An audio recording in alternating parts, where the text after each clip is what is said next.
Welcome back to the RDS Live here, and we are here discussing today in this session skills and apprenticeships and further education and all those options that are available to you. So my name is Carl O'Brien. I'm Education Editor in the Irish Times, and I'm delighted to be joined here by the Minister for Further and Higher Education, Simon Harris. Simon, thank you for joining us. Thanks very much, Carl. And also Dr. Mary Liz Trant from Sulis, who oversees much of this area, particularly apprenticeships and e-college and all those key areas which are a vital source, or a vital pathway for many students who are finishing up second level education. So thank you for joining us.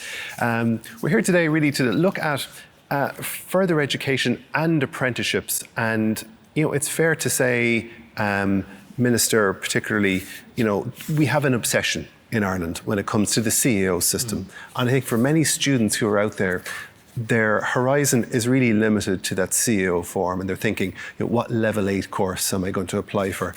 But there is this whole other world out there, of course, of further education and training. Why should I, as a student, consider it in addition to the CAO system? What is it about it that might be suited to me as a student? Yeah, look, I think we're letting students down actually by narrowing the conversation far too early. So if you're a student today in transition year or 5th year or 6th year, you'll be preparing in your mind for that famous CAO form, that form that we all filled out. And what we're not doing in this country visibly enough, and we need to do an awful lot more of, is making sure you get a chance to see all of the options. And for many people that will be that they want to go on to university. But for other people, an apprenticeship might actually work best for them. For other people, it might be a case of wanting to do a further education and training course in their local community. It might suit them to stay nearer home and then move on to university in due course. So the message I'd have to students is further education and training isn't the poor relation. It's not something for somebody else, or it's not something that you do if you don't get into college. It's a really viable option. So what I think students need to do is this.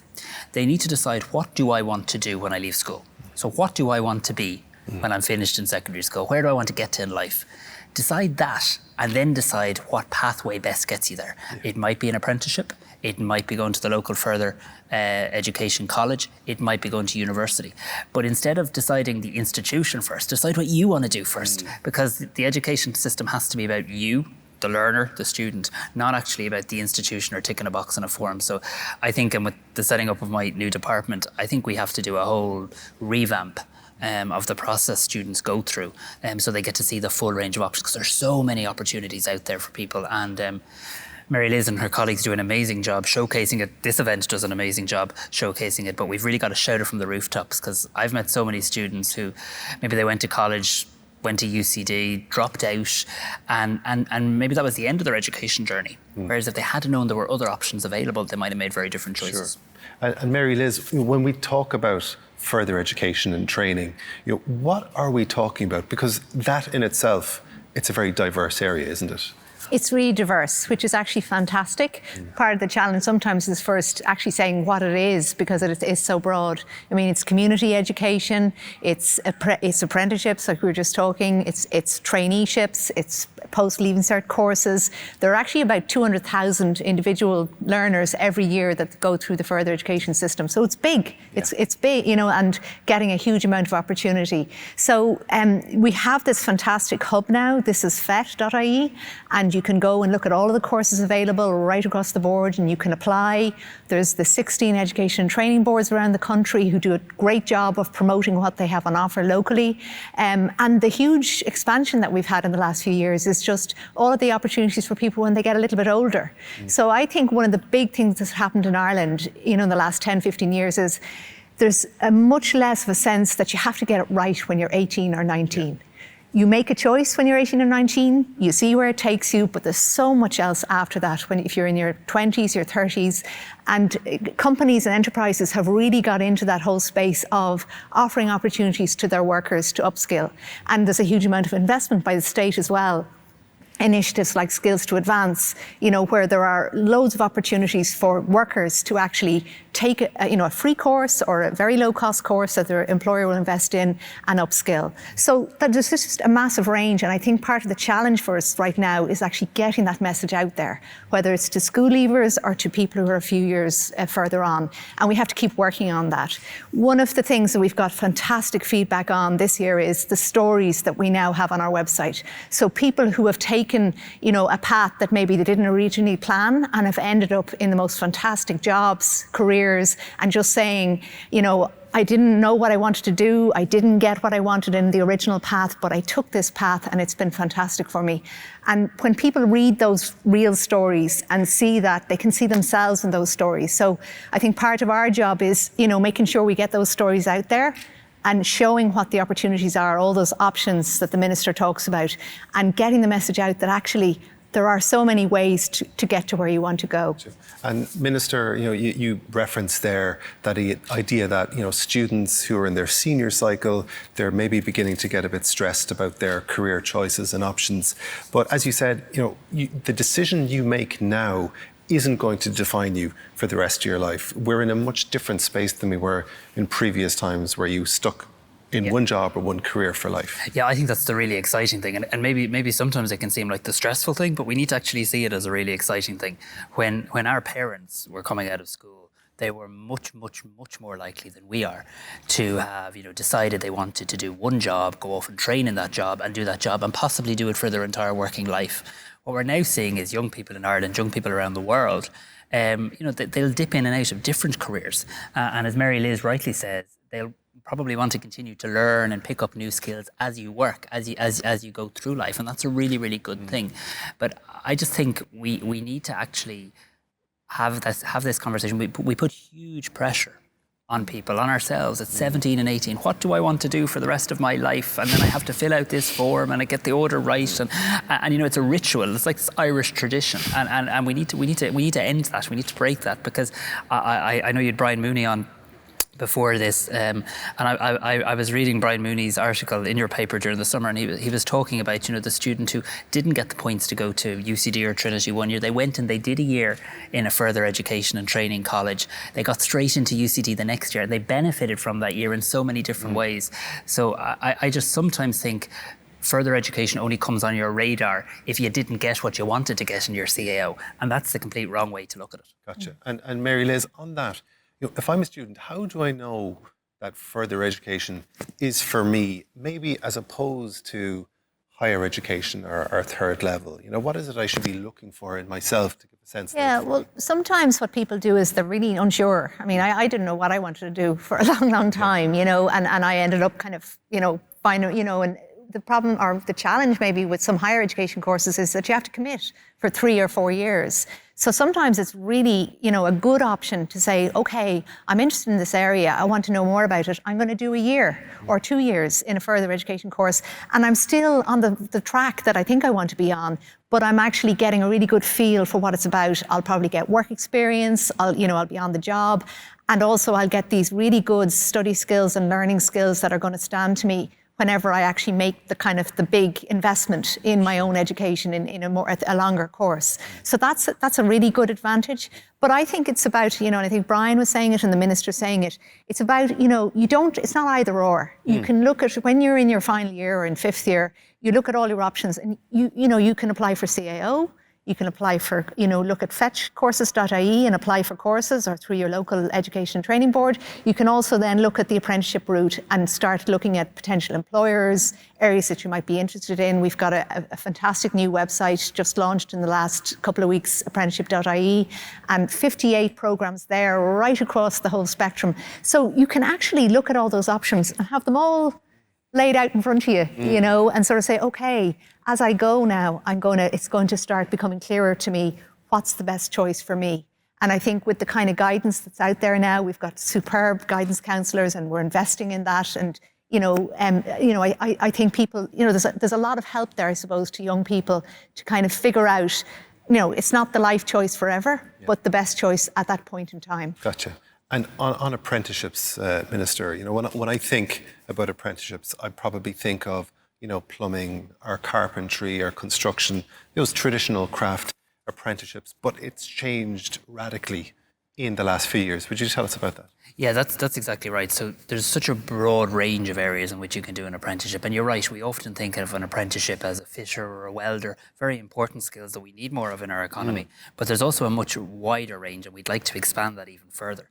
So there are now apprenticeships you can do in Ireland in financial services. There are apprenticeships you can do in engineering, in retail management. And my ambition and Solas's ambition, I think our ambition as a country, has to be to continue to broaden the range of areas in which you can provide an apprenticeship. So this year, we've provided for the first time ever a financial incentive. So any business who takes on an apprentice is now getting actually a cash incentive of €3,000 to try and make sure it works for businesses. But I think there's a lot more we need to do in Ireland in this area. And when I look around the European Union, there's an awful lot more that other countries are doing. I met the CEO of a German bank once who became the CEO of the bank, having entered the bank through their apprenticeship program. So we need to drop the sometimes kind of cultural snobby attitude we have around apprenticeships in Ireland, that they're for someone else or someone else's son or daughter. That's just a nonsense. And we're planning on publishing a new action plan on apprenticeships by the end of the year. But anybody, as Mary Liz rightly says, go to apprenticeship.ie. There's a massive range of different areas. And I'd say there's a lot of areas that students will have no clue whatsoever there's apprenticeships available in. Gotcha. And Mary Liz, if I go to apprenticeship.ie, I can kind of see some of the types of courses that are available. What do I do next? What's the next step once I've identified where there are availability in courses? Yeah, so once you're looking at a broad interest, and might be a family of apprenticeships, the key thing with an apprenticeship is you have to secure an employer, because you're actually employed when you're an apprentice. So we have, as part of the website, we have a jobs portal, and we're encouraging employers to put up those jobs to advertise their vacancies. And then also there's a very big kind of level, there's a lot of local information. Education and training boards will hold a lot of information. Employers will contact them and say, look, I'm going to be hiring. We've got a lot of big companies. They might take on 50, 60 apprentices a year. So there's a whole, so part of the job that we're doing is helping match potential apprentices with employers. Okay. So there's a lot of help there, and I think the really good start is apprenticeship.ie, because and we've got great FAQs, and hopefully covering like an awful lot of the kind of the obvious questions that the potential apprentices will have. I see. So it's a bit different to the CEO then. So I go on, I look at what's available, and then I try to find an employer myself. Or how does that relationship work? Yeah, so in a lot of cases, it'll be because ultimately an employer will decide to take on an apprentice. Now, so that happens a lot, but also then in some of the newer apprenticeships that the Minister mentioned, like international financial services, the tech apprenticeships, there is a group there that actually will assist, and they have a kind of a whole application process where they will help individuals. There's an expression of interest, and they'll help individuals to secure an employer. So depending on the apprenticeship, there's a kind of a few different ways to actually, to connect.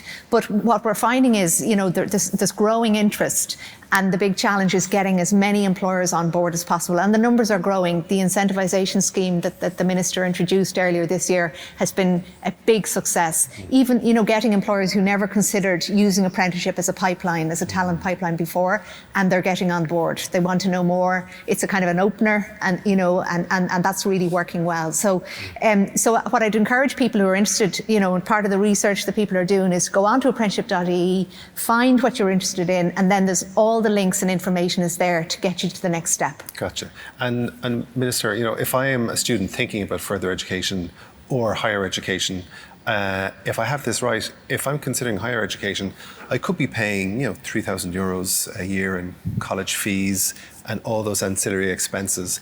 But the key thing, particularly with apprenticeships, is that you do get to earn and learn, isn't it? It's a very different model. Yeah. So firstly on the fees, because I don't want anybody to make a decision not to go to college because of registration fees. So I should say to students in school thinking about going to university to look at the SUSI grant system, because nearly half of students in Ireland who are going to university aren't paying any fees because they qualify for what they call the SUSI grant. So I just say that to students.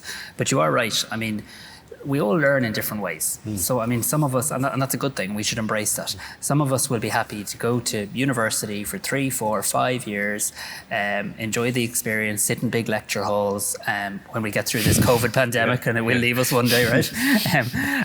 But others will learn in a different way. And we'll want to maybe stay in our local community. Maybe we've family reasons that we might need to do that. We like that, as you say, that earn and learn model, so that we're getting a mix of, we're getting a mix of kind of practical work experience and also an education at the same time. So there isn't any one size fits all, and there isn't a right or a wrong choice. It's about the choice that actually works for you, the student. Sure. And Mary Liz, let's say I have chosen an apprenticeship, for example. Like, what can I expect to earn roughly, let's say if I take up an apprenticeship in my first year and then over the subsequent years? Like, what ballpark are we talking about? So it really depends, Carl. You know, it depends on the apprenticeship, and, you know, like some of the more advanced apprenticeships, for example, we've a new PhD level apprenticeship this year for principal engineers. They're actually people who are already well established in their careers, you know, and a fantastic opportunity for them to get that qualification. They're going to be on a salary that's negotiated with their employer that's, you know, that's very substantial.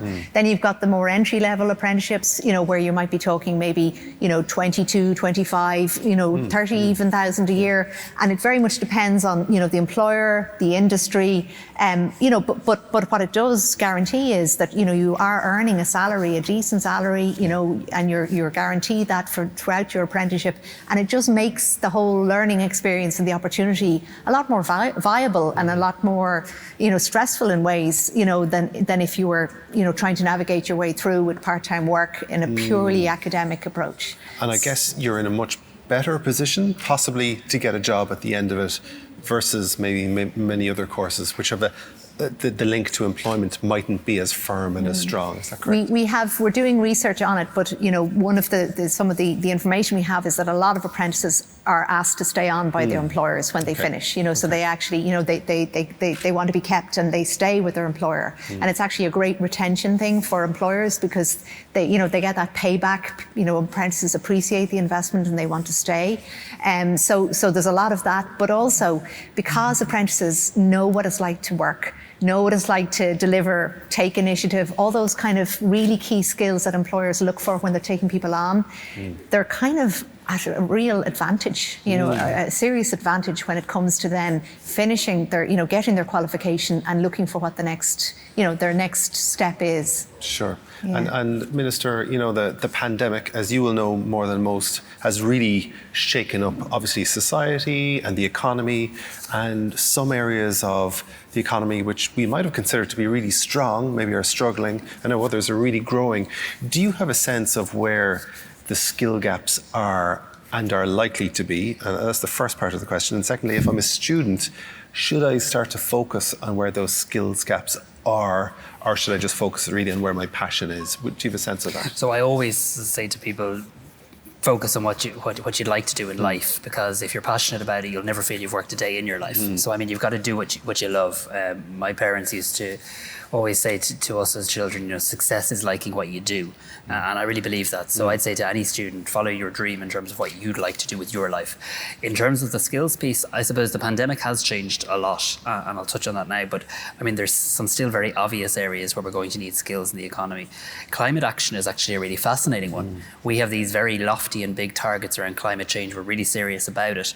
But to make them a reality, we're actually going to need people working in the area of climate action. Now, that might mean learning a skill in terms of how we can retrofit homes. Very practical, hands-on experience to make our homes warmer and to be energy efficient.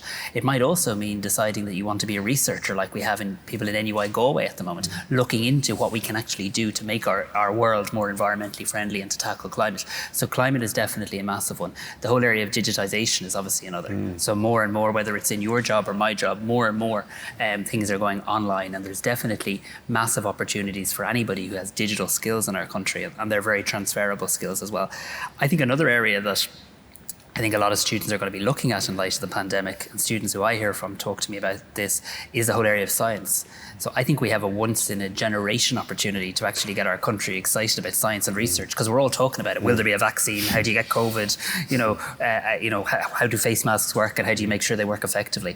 I think the whole area of science, if something good was to come out of this really, really difficult time, I think it would be giving students in Ireland an opportunity to experience more around the whole science area, and to continue to build on our reputation as a country, leading in the areas of science and research. Right. And Mary Liz, we spoke about the financials when it comes to doing an apprenticeship. With further education, what kind of costs are you looking at if you do take up a course, and typically how long are further education courses? Yeah, so I mean, one of the very well-known sort of courses are post-leaving cert courses. So they're in generally around €250 a year. Okay. And there can be other costs depending on the course. So, but that's and that's if that there can be support as well, where you're actually not paying anything at all. So relatively speaking, because it's a big investment, in it by the state, it's a very attractive way of actually completing your education and training.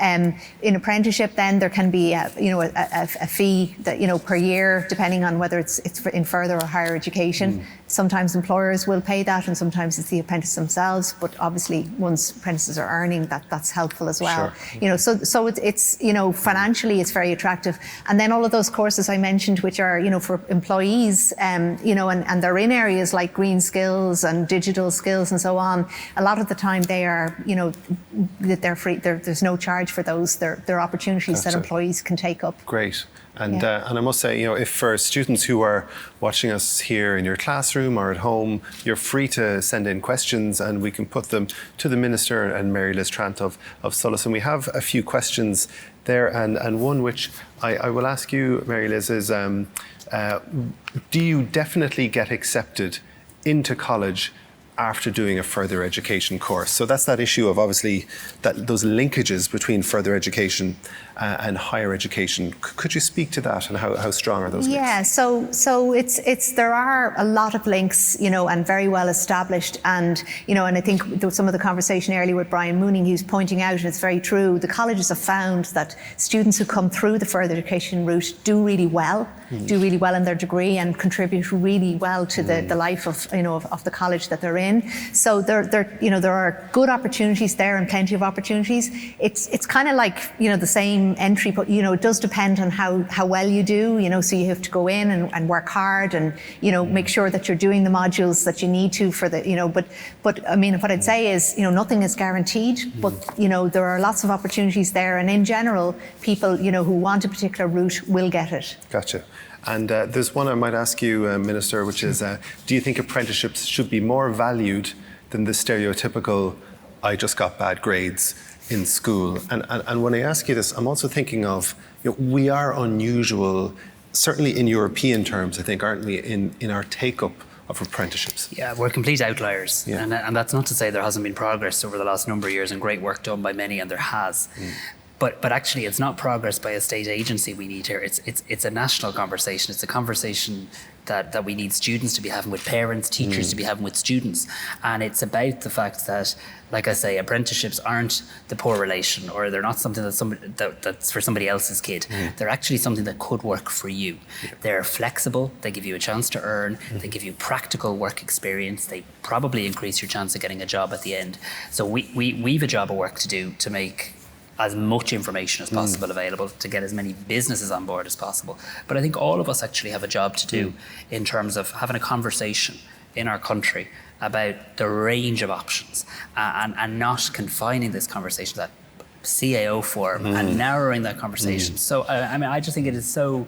It is such an awful thing to do, to narrow the conversation to just one piece of paper that you're going to fill out. And there's no disrespect to the CEO or universities, who all do great work, but like it's far too narrow a conversation. There's way more options out there, and I don't like the sequence that you fill out the CAO form, see if you get your results that you want to get your college results, and if you don't, then you come back and have a look at the apprenticeships. We need to give you all of the information, like you're doing here, at a much earlier stage, so you can make the right decision. How might you change that? Because you're the guy in charge, you maybe have the authority in conjunction with the higher education institutions and further education to change that. What would you like to see happening then, and how might it work? So my dream scenario, my vision would be to have one form that presents all of the options to the student, and that you have an opportunity alongside expressing an interest in going to a university to also see and express interest in other things. That's where I'd like to get to. Now, obviously that involves a lot of conversations with a lot of stakeholders, but at the very least, I would like this information put in front of students at the same time as the university information has been put in, and that's not happening, and I think we're letting students down in that regard. And it's genuinely going to be a big priority for me and my new department to broaden that conversation. Great. We have another question here, Mary Liz. I'm going to throw this one at you, and it's: I'm considering a career in music sector or the film industry. Do you have recommendations of how to find apprenticeships that might be linked to those sectors? Yeah, so as I see music, a reference to music there, and we there's nothing available at the moment specifically in music, but in the film industry we have a CGI animation apprenticeship, leads to a level 8 honours degree. Really exciting, so that's kind of in that broad space. Maybe just to mention that, I think perhaps what this person might be really interested in looking at is some of the further education courses, PLC courses, and also traineeships, because there are definitely courses in that area that would get somebody into that space, and those courses tend to have really good links with industry and work experience. So it could be a really nice avenue for that person to kind of get into that whole area and get some really good experience and see is it for them. So that's what I suggest. So to go on to This is FET, and to look at all the options there, and to maybe even talk to their local education and training board as well. Great. And I won't let you off just with that. We have another one saying, what kind of apprenticeship options are there in healthcare career areas? And I'm particularly conscious of, nursing as such high CAO points. I think this year, you're talking 450, 500 points to get into nursing. And I'm sure that's out of reach for lots of people who would be very talented nurses who would really flourish. Are there options for them? Yeah, so I think, and actually I just suggest, leaving aside just to talk about apprenticeship in a minute, but there is a fantastic story on our This is FET website about a woman who wanted to do nursing, didn't get the points, did a pre-nursing course down in Kerry, went on, got into nursing, and is now, she's qualified at this stage. She was nearly qualified when she told us our story, and just talked about how well prepared that first year was for her. When she went into nursing, she knew it was for her. Yeah. She really enjoyed it because of that, and she was looking around her at others who weren't that certain, who hadn't had that opportunity to try it out. So that's definitely a route. There are lots of courses that will help you get into nursing through further education and training. I might just mention briefly, in apprenticeships, we actually very shortly, there's work in development on a healthcare assistant apprenticeship.